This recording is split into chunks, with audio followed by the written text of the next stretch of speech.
Bismillahirrahmanirrahim. Assalamualaikum warahmatullahi wabarakatuh. Alhamdulillahi rabbil alamin wa bihi nasta'in wa ala umuri dunya waddin.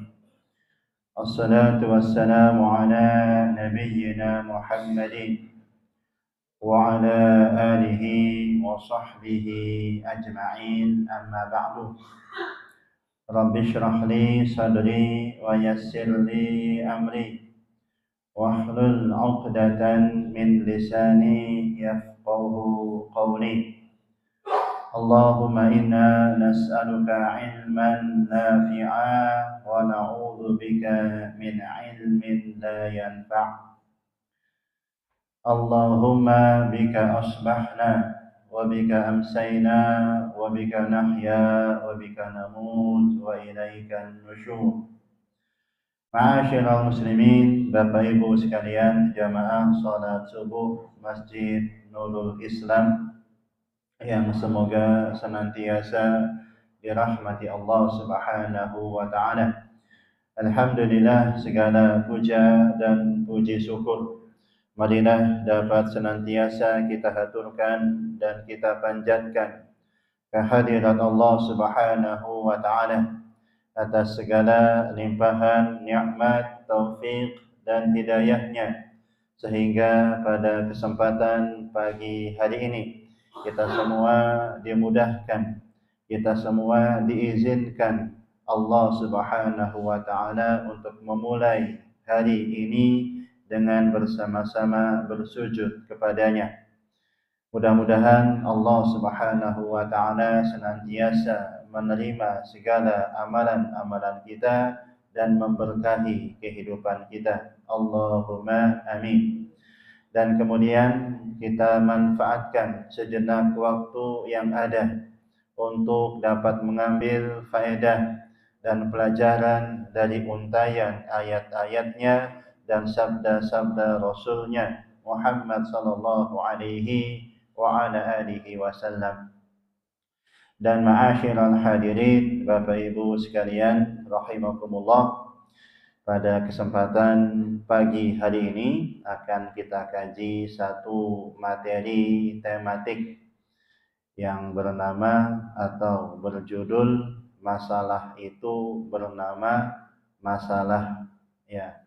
Kami tulis nama kami Deden Abu Wafa, SSI SPD.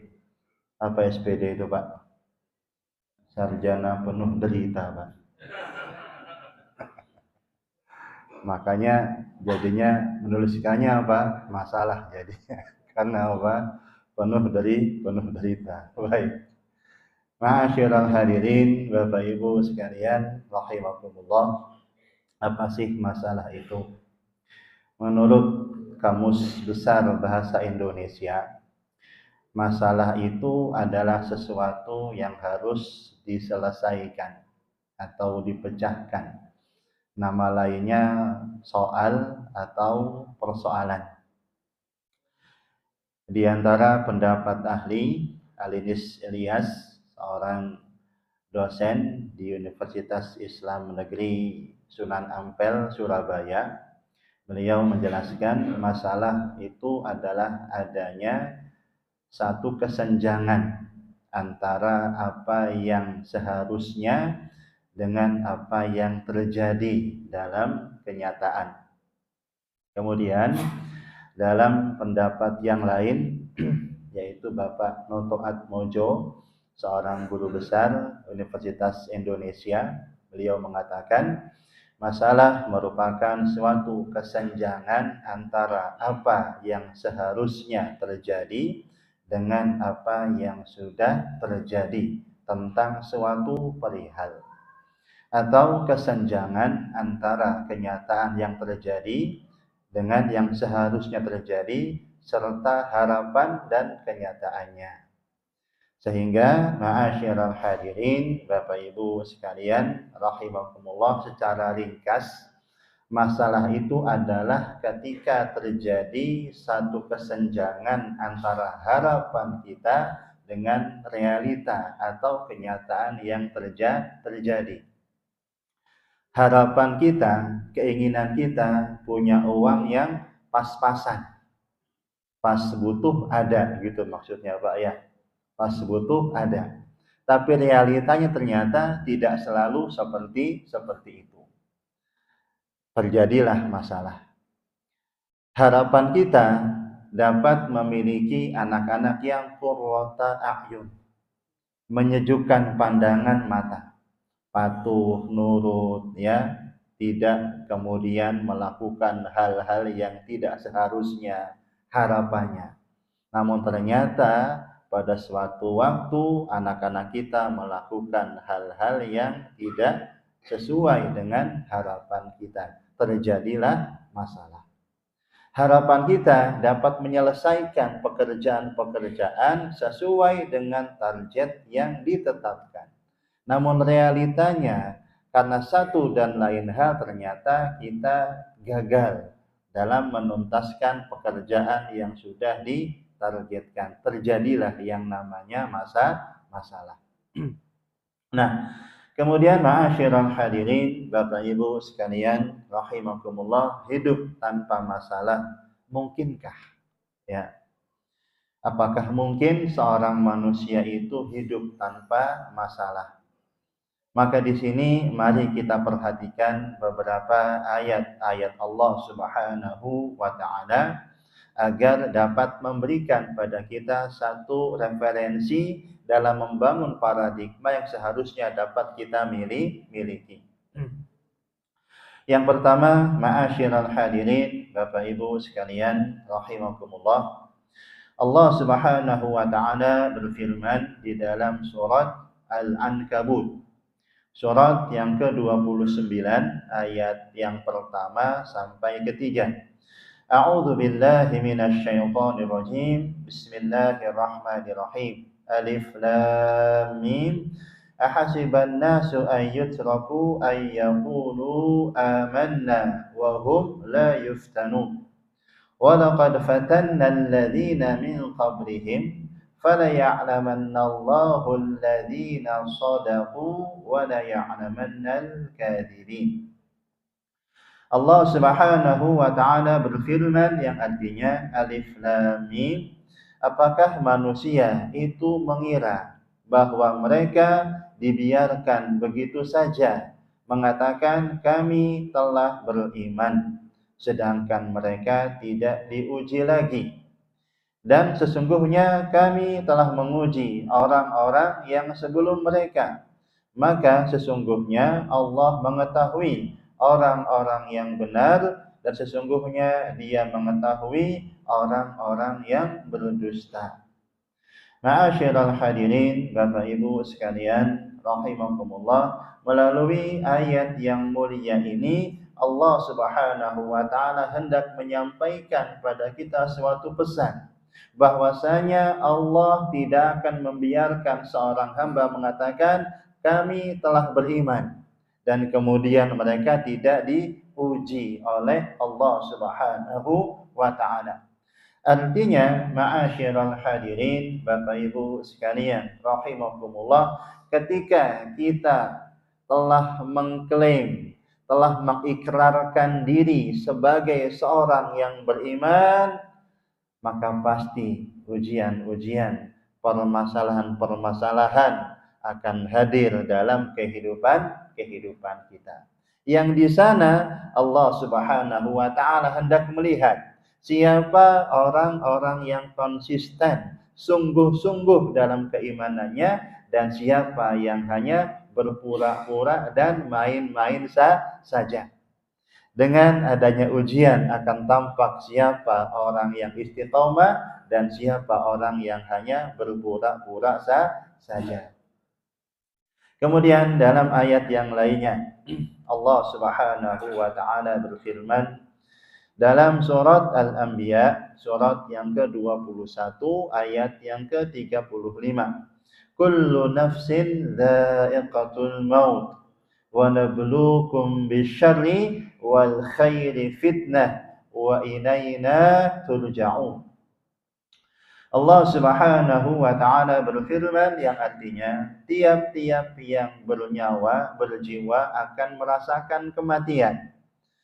Maka kami akan menguji kalian dengan keburukan dan kebaikan sebagai cobaan yang sebenar-benarnya. Dan hanya kepada kamilah kalian semua akan dikembalikan. Ma'asyiral hadirin, Bapak Ibu sekalian rahimakumullah, satu pelajaran yang menarik dari ayat ini ketika Allah Subhanahu wa taala menyampaikan setiap yang bernyawa pasti akan mati. Kemudian Allah menyebutkan pasti dalam kehidupan ini Allah akan memberikan ujian. Ujian berupa hal yang menyenangkan dan ujian berupa hal yang tidak menyenangkan. Ya. Seakan-akan ma'asyiral hadirin rahimakumullah, Allah taala hendak menyampaikan suatu pesan ketika kalian hidup maka siap-siaplah menghadapi ujian demi ujian yang dimensinya bisa berupa hal yang menyenangkan ataupun hal yang kurang menyenangkan. Ya. Maka dari itu Bapak Ibu sekalian rahimakumullah, satu prinsip yang kemudian harus kita bangun dalam kehidupan ini adalah mari kita dapat senantiasa memandang semua hal yang kita hadapi, yang kita jalani sebagai ujian. Sakit itu ujian. Ya bangga, Pak. Ya. Sehat pun juga ujian. Miskin, kurang harta, ujian. Kaya, banyak harta pun juga ujian. Orang belum menikah, masih menjadi jombloan, jomblowati, ujian. Sudah menikah pun juga ujian. Sudah menikah belum punya anak, ujian. Sudah menikah kemudian dikaruniai anak, itu pun juga ujian. Ya. Sampai akhirnya kemudian kematian akan datang pada diri seorang hamba, maka di sanalah berhenti semua ujian-ujian kehidupannya. Nah, mari kemudian ma'asyiral hadirin rahimakumullah, kita dapat menyongsong kematian kita sebagai sarana kita dapat beristirahat dari semua ujian-ujian dan gangguan-gangguan yang telah kita jalani selama masa hidup kita. Ya. Jangan sampai setelah kita mati ternyata kita masih mendapatkan ujian atau fitnah atau adab yang berat dari Allah Subhanahu wa taala. Makanya ma'asyiral hadirin rahimakumullah, dalam hadis yang diriwayatkan Imam Al-Bukhari rahimahullah, Rasulullah sallallahu alaihi wasallam itu menyebutkan orang yang mati itu ada dua kelompok. Ada orang yang dikatakan sebagai mustarih, orang yang beristirahat. Ada pula yang dikatakan sebagai mustarah minhu, orang yang diistirahatkan. Yang kedua dulu saya akan sampaikan, ada orang yang mati itu diistirahatkan. Artinya manusia yang lainnya diistirahatkan darinya. Ini gambaran manusia yang zalim. Ketika dia mati, maka manusia beristirahat dari kezaliman dan gangguannya. Ya, ada orang yang suka berbuat zalim, orang yang jahat. Ketika dia mati, maka seakan-akan manusia pun bersyukur. Alhamdulillah, akhirnya mati juga orang ini. Ini gambaran manusia yang tidak baik. Pada sisi lain ada manusia yang ketika dia mati mustarih, dia menjadi orang yang beristirahat dari semua gangguan dunia, capek dan lelahnya dunia, menuju luasnya rahmat dan kasih sayang Allah Subhanahu wa taala. Inilah yang kita harapkan. Rasulullah sallallahu alaihi wasallam mengatakan, "Innal mu'min idza mata yastarihu min adzab dunya wa nasabiha ila sa'ati rahmatillah," atau kama qala. Sesungguhnya orang yang beriman apabila dia meninggal dunia, maka dia beristirahat dari semua lelahnya dunia, capeknya dunia, gangguan-gangguan dunia, menuju luasnya rahmat dan kasih sayang Allah Subhanahu wa taala.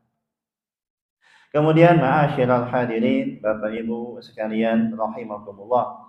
Dalam ayat yang lainnya Allah Subhanahu wa taala berfirman yang di dalam surat Ali Imran ayat 142. Am hasibtum an tadkhulul jannata wa lamma ya'lamillahu alladhina jahadu minkum wa ya'lamas sabirin.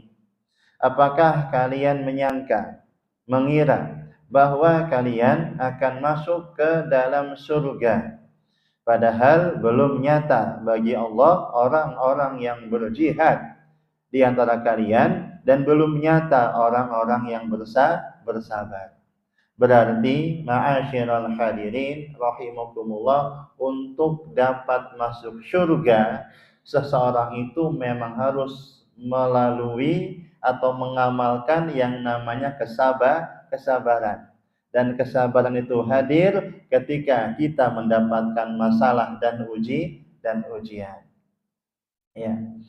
Kemudian dalam satu hadis yang diriwayatkan Imam At-Tirmidzi rahimahullah, Rasulullah sallallahu alaihi wa ala alihi wasallam bersabda, "Ma yazalul bala bil mu'min wal mu'minati fi nafsihi wa waladihi wa malihi hatta yalqallaha wa ma alaihi khati'ah."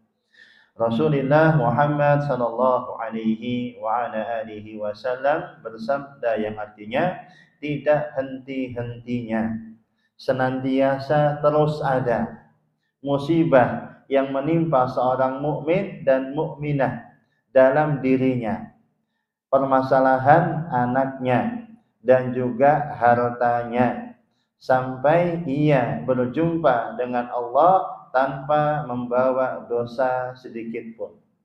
Ma'asyiral hadirin, Bapak Ibu sekalian rahimakumullah, para ulama menjelaskan inilah di antara medan ujian terbesar yang umumnya dihadapi oleh manusia. Permasalahan kita umumnya berkutat pada 3 hal, yaitu apa? Permasalahan kesehatan, problem kesehatan. Kemudian yang kedua permasalahan anak-anak, dalam kurung rumah tangga, masalah rumah tangga. Yang ketiga permasalahan harta, yaitu permasalahan ekonomi. Biasanya masalah kita berkutat pada 3 domain atau wilayah tersebut. Ya, ada orang yang sehat badannya, harmonis rumah tangganya, tapi tidak punya harta. Ada pula orang yang punya harta, harmonis rumah tangganya, tapi dia kurang sehat dalam dirinya. Ada orang yang rumah tangga sehat badannya, hartanya ada, tapi bermasalah dalam rumah tangganya. Namun kita perlu sama-sama garis bawahi kemudian, ma'asyiral hadirin rahimakumullah, bahwasanya ujian yang kita hadapi, permasalahan yang kita hadapi tidaklah berlalu begitu saja. Di sana ada pengampunan dosa yang Allah Subhanahu wa taala telah siapkan manakala kita dapat sabar dan tegar dalam menjalaninya. Ya, inilah di antara nikmat dan indahnya hidup sebagai orang yang beriman. Hal-hal yang tidak menyenangkan yang kita alami tidak berlalu begitu saja, tapi di sana Allah Subhanahu wa taala akan menggugurkan dosa-dosa kita, mengampuni kesalahan-kesalahan kita. Alhamdulillah, segala puji hanya bagi Allah Subhanahu wa taala. Sehingga ma'asyiral hadirin, Bapak Ibu sekalian rahimakumullah, memang kita harus dapat katakan bahwasanya ya permasalahan itu akan senantiasa hadir dan datang dalam kehidupan ini. Ya. Dan setiap manusia memiliki medan ujiannya, medan permasalahannya masing-masing. Sehingga kata orang Jawa gimana? Urip iku mung sawang sinawang, ya, gitu katanya ya. Jadi orang itu punya ujian masing-masing. Kalau bahasa Indonesianya, di balik tiap senyuman ada masalah yang juga tersimpan. Ya, seperti itu. Kemudian ma'asyiral hadirin rahimakumullah, ya. Ini yang telah kami singgung baru saja. Semua manusia itu memiliki medan masalahnya masing-masing. Setiap individu memiliki medan masalah yang dihadapinya masing-masing sesuai dengan tingkat derajat keimanannya dan akan terus hadir silih berganti. Allah Subhanahu wa taala berfirman dalam surat Al-Insyiqaq ayat yang ke-19, la tarkabunna tabaqan an tabaq. Sesungguhnya kalian akan melalui tingkat demi tingkat permasalahan dalam kehidupan. Dalam ayat yang lainnya Allah Subhanahu wa taala juga berfirman, laqad khalaqnal insana fi kabad. Dalam surat Al-Balad ayat yang keempat, sesungguhnya kami telah menciptakan manusia yang berada dalam keadaan susah payah. Jadi manusia itu hidupnya berjalan dari satu kepayahan menuju kepayahan yang berikutnya, dari satu kelelahan menuju kelelahan yang berikutnya, ya.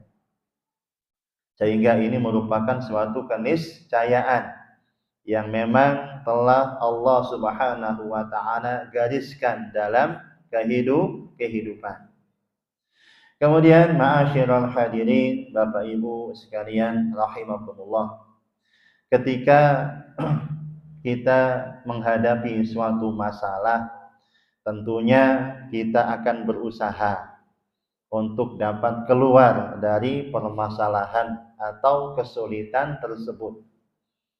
Nah, tentunya sebagai makhluk sosial kita akan apa?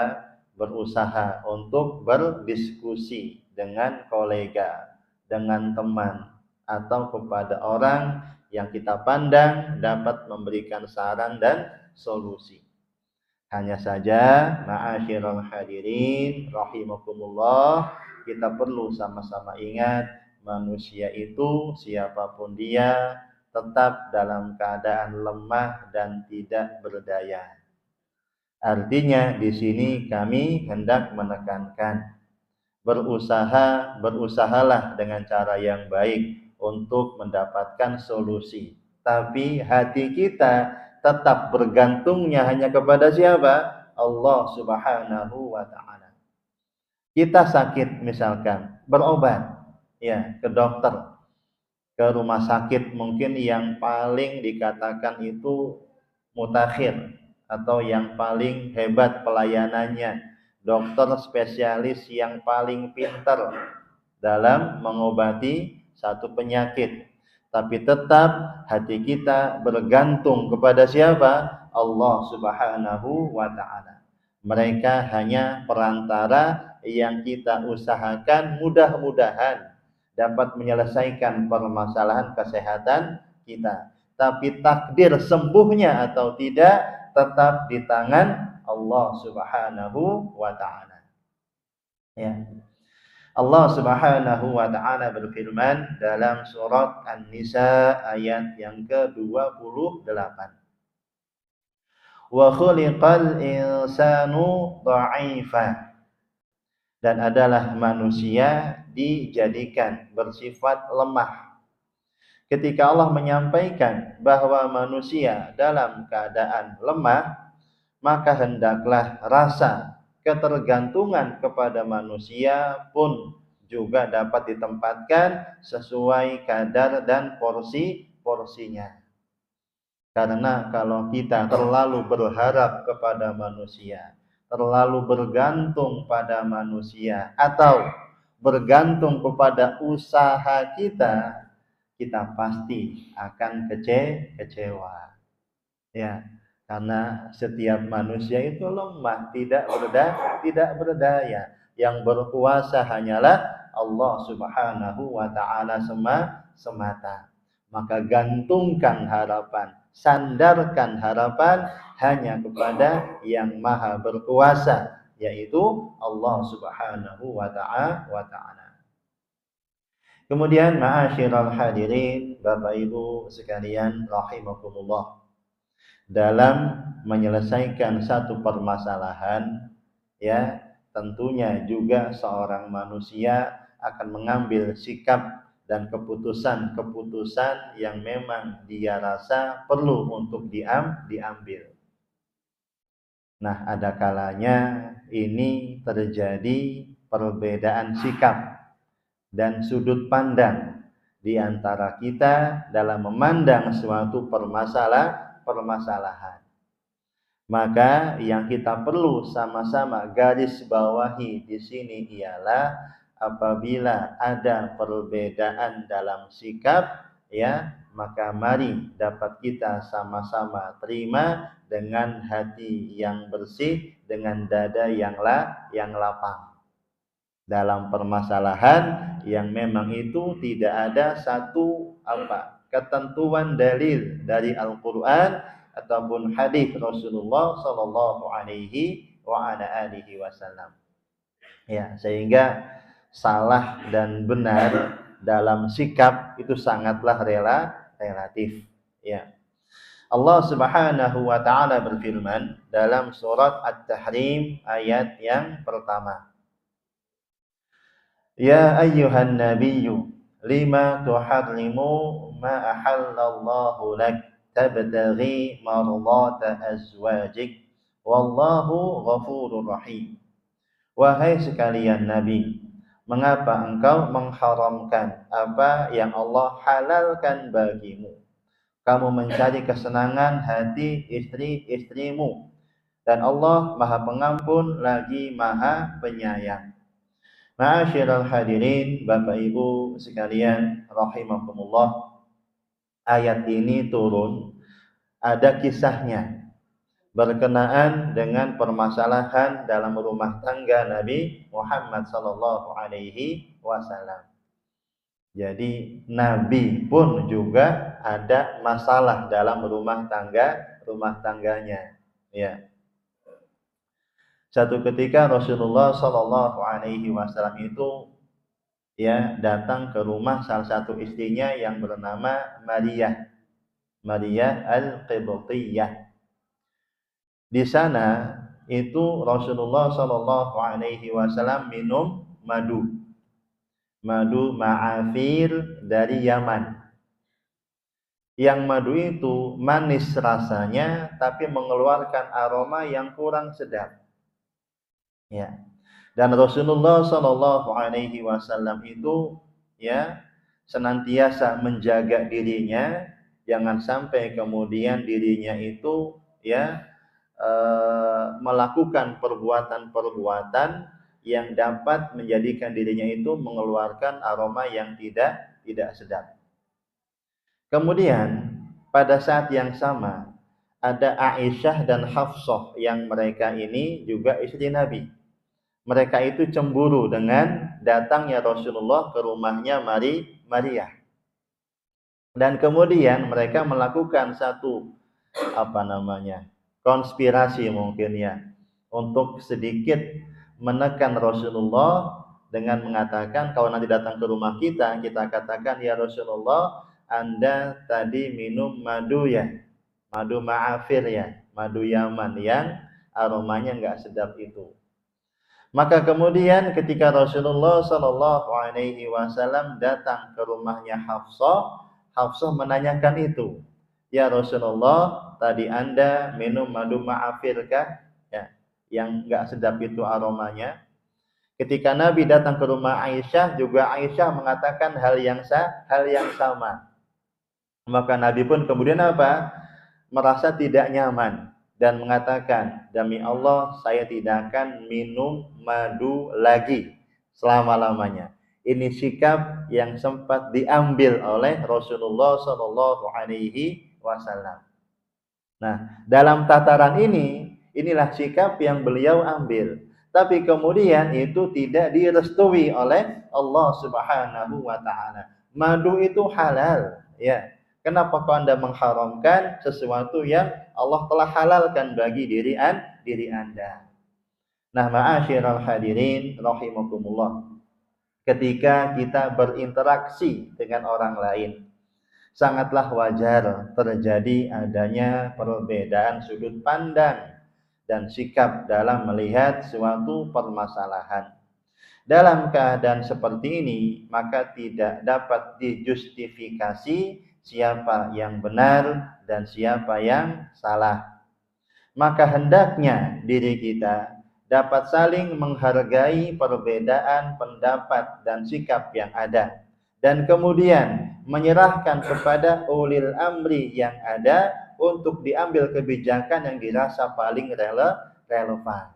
Nah ini, maka tertuntut kemudian diri kita dapat lapang dada menerima keputusan yang mungkin diambil oleh pemimpin yang ada di tempat kita beraktivitas. Dan inilah mungkin kalau saya katakan sedikit penyakit ya, permasalahan yang ada dalam tubuh kaum muslimin. Apa? Adanya ketidaksiapan untuk dipimpin. Ya, tidak siap untuk kemudian diarahkan oleh pimpinan-pimpinan yang ada.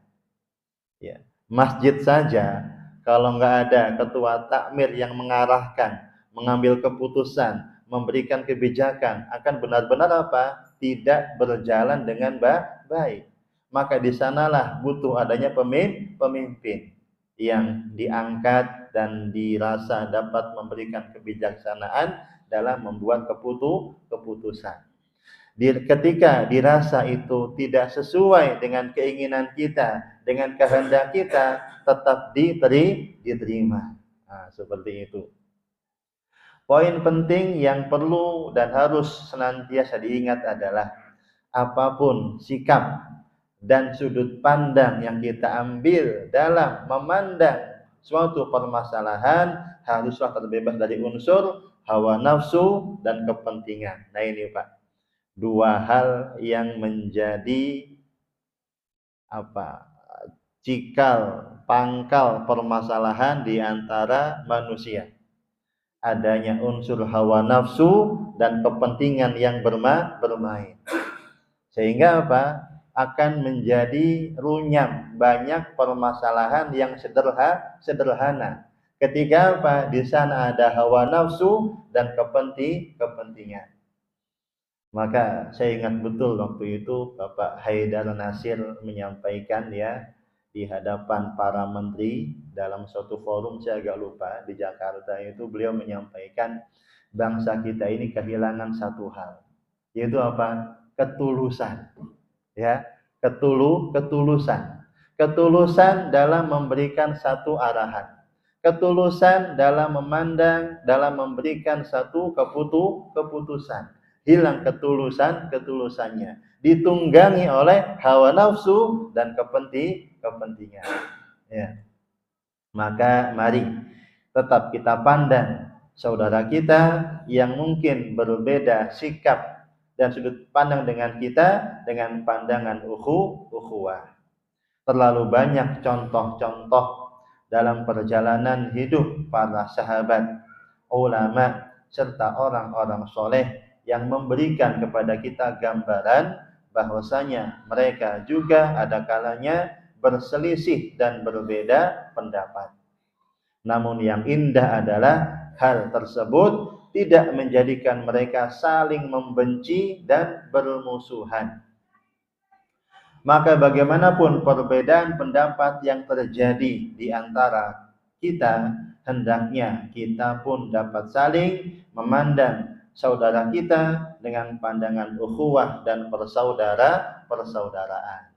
Ya, perbedaan sikap, perbedaan sudut pandang dalam kehidupan para sahabat banyak terjadi. Perbedaan pendapat dalam kehidupan para ulama pun juga sudah banyak.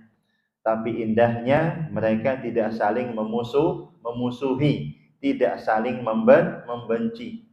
Ulama mazhab saja ada 4 yang mereka punya banyak perbedaan pendapat, tapi tidak pernah mereka saling membenci, saling bermusuhan. Ya. Bahkan jangankan kita, Pak, malaikat itu pun juga ada beda pendapat. Kapan, Pak, contohnya? Ingat hadis orang yang membunuh 99 orang. Kemudian dia membunuh satu lagi menjadi 100. Ya. Dia datang pada orang soleh dan dia ingin bertaubat. Kemudian diarahkan oleh orang yang berilmu tadi untuk hijrah ke negeri yang lain, karena tempat tinggalnya itu tempat tinggal orang-orang yang banyak berbuat dosa. Pindahlah kamu ke negeri yang lain, di sana banyak orang solehnya. Di tengah jalan dia ketika hendak menuju negeri itu meninggal dunia. Ya, maka fahtasoma, berselisihlah antara malaikat rahmat dan malaikat azab. Kata malaikat azab, ini bagian saya. Dia belum berbuat kebaikan sedikit pun. Kata malaikat rahmat, oh enggak, dia bagian saya. Dia sudah berusaha berjalan menuju negeri yang baik. Sudah akan ada satu kehendak untuk apa? Bertaubat. Malaikat pun beda pendapat. Tapi enggak ada malaikat yang saling bermusuhan. Aduh, gimana, Pak? Kalau mereka itu saling bermusuhan, bisa lempar-lemparan gunung itu, Pak, ya. Akhirnya Pak, Allah kirimkan malaikat yang ketiga. Ya Tuhanmu, Allah memberikan solusi agar diukur jaraknya. Kalau dia lebih dekat ke kampung asal, bagiannya malaikat azab. Kalau dia lebih dekat ke kampung tujuan, negeri tujuan, maka bagiannya malaikat rahmat. Maka diukurlah jaraknya, ternyata lebih dekat selisih dengan, maka lebih dekat ke kampung tujuan dengan selisih 1 jengkal saja dengan kampung asalnya. Maka dia dibawa oleh malaikat rahmat. Ya. Malaikat pun juga sampai bisa beda pendapat. Apalagi di antara manusia. Ya. Allah Subhanahu wa taala berfirman dalam surat Al-Hujurat ayat yang ke-10. Innamal mu'minuna ikhwah faslihu baina akhawaykum wattaqullaha la'allakum turhamun. Allah Subhanahu wa taala berfirman yang artinya orang-orang yang beriman itu sesungguhnya bersaudara. Sebab itu damaikanlah, perbaikilah hubungan antara kedua saudaramu itu, dan bertakwalah kalian kepada Allah agar kalian mendapat rahmat. Ya. Ma'asyiral hadirin, Bapak Ibu sekalian rahimakumullah. Allah, yakinlah Allah tidak mungkin memberikan masalah pada seorang hamba yang berada di luar kemampuannya. Saya teringat film Kiamat Sudah Dekat. Ingat, Pak, film itu, Pak? Yang main Deddy Mizwar, yang bukan yang serial ya, yang dulu, yang zamannya Andre Taulani yang main, ya, sama Deddy Mizwar. Ada di sana pemeran cilik, namanya saya lupa itu. Anak kecil itu namanya Saprol, ya. Dia kemudian menjadi seorang anak dengan ibunya itu Cici Tegal. Dia orang miskin dalam film itu ya. Kata Saprol itu mengatakan kepada ibunya, "Bu, kenapa sih kita kok orang miskin? Kita susah hidupnya, ya, hidupnya ngontrak pindah-pindah terus, ya, barang-barang juga kita nggak punya. Sementara pada saat yang sama ada orang yang hidupnya itu seakan-akan senang terus, ya, dia punya semua fasilitas kehidupan yang diinginkan." Apa kata ibunya? Ini jawaban yang sangat saya kenal. Kata ibunya itu dia mengatakan begini, "Nah, Saprol, ketika Allah memberikan pada kita keadaan seperti ini, berarti apa? Allah tahu kitalah orang yang paling sanggup dapat apa? Menjalaninya. Artinya apa?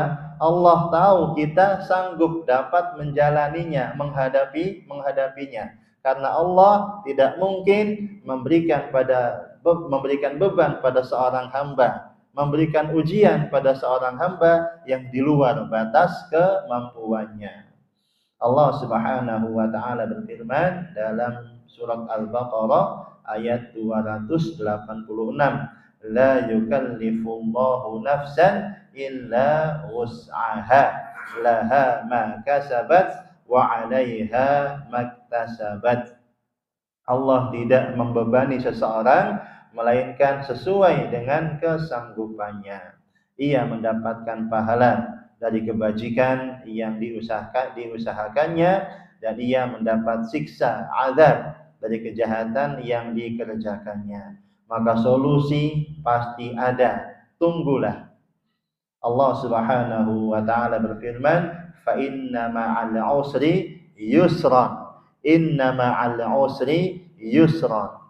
Sesungguhnya sesudah kesulitan itu ada kemudahan.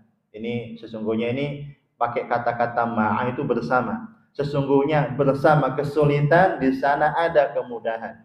Dan sesungguhnya bersama kesulitan di sana ada kemudahan. Sedikit coba kita lihat susunan ayat ini ya, Bapak Ibu rahimakumullah. Ketika Allah menyebutkan kata-kata kesulitan ini pakai alif lam, al-usri. Dalam ilmu nahwu ya, isim itu kalau ada alif lamnya berarti apa? Sudah tertentu. Namanya apa? Isim ma'rifah. Contohnya gini, kitabun itu buku. Tapi kalau saya katakan al-kitabu, berarti apa? Buku itu. Tertentu sudah bukunya. Ya. Di sini Allah mengatakan al-usri, berarti apa? Kesulitan itu tertentu. Tapi ketika Allah menyebutkan kemudahan, yusron, tanpa alif lam, berarti apa? Nakirah, kemudahan yang beragam, kemudahan yang banyak. Artinya secara ringkas dapat dikatakan setiap di sana ada satu kesulitan, minimal ada dua kemudahan. Maka bersabarlah dalam menjalaninya, pasti ada solusi yang nanti pasti Allah Subhanahu wa taala berikan. Tetap menumbuhkan asa dan jangan berputus asa. Boleh merasa lelah tapi jangan pernah menyerah. Kita semua punya Tuhan yang maha besar, yang maha berkuasa, Allah Subhanahu wa taala. Demikian kiranya ma'asyiral hadirin, Bapak Ibu sekalian rahimakumullah. Ini ada beberapa hal yang belum tersampaikan, insyaallah mungkin akan kita lanjutkan jika ada kesempatan yang lain.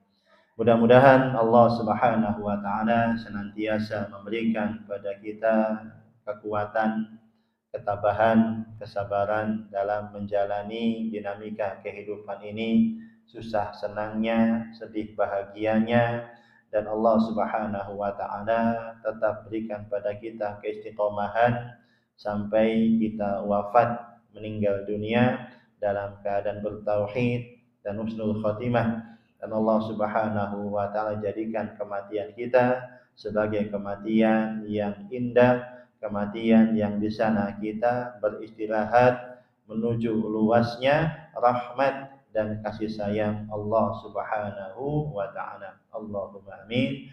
Aqulu qawli hadza, demikian yang kami sampaikan. Subhanakallahumma wa bihamdika asyhadu an la ilaha illa anta astaghfiruka wa atubu ilaik. Wassalamualaikum warahmatullahi wabarakatuh.